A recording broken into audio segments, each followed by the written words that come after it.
Today's morning coffee vinyl side, Rita Hayworth, Frank Sinatra, Kim Novak, from the soundtrack of the Columbia picture Pal Joey, 1957. This 1957 album is the soundtrack to the film Pal Joey, which was adapted from the 1940 Broadway musical of the same name written by Rodgers Hart. We spun the 1950 cast album from that Broadway production on Morning Coffee Vinyl Side just a few days ago, but the two albums couldn't be more different from each other. This album, like all things Hollywood, is a lie. Neither Rita Hayworth nor Kim Novak sang a note in the film. All their vocals were dubbed by singers Joanne Greer and Trudy Stevens. Greer was famous for her stint in the Ray Anthony Big Band as the vocalist on their hit version of the Hokey Pokey. You've all heard that one. She made a second career for herself out of ghost singing in film for the likes of Hayworth and many others. Trudy Stevens recorded with Bing Crosby, most notably on White Christmas, so you've heard her too.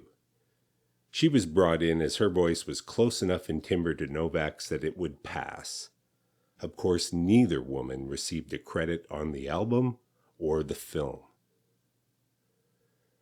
The film also made substantial changes to the plot and the characters, and the producers even excised half the original songs and replaced them with hits from other musicals, including The Lady is a Tramp and My Funny Valentine.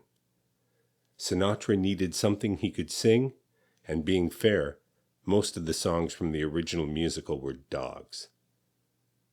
Now, the producers weren't that interested in the original plot or its nuances either.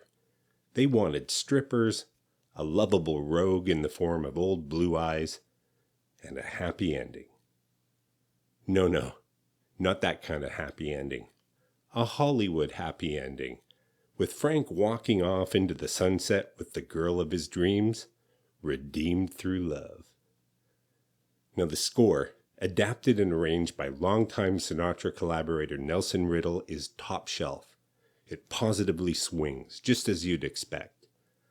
And I read that Frank made bank on this film, like serious bank. Good for him. I was a little bit bummed, though, that they changed the ending. There are a lot of users and opportunists in life.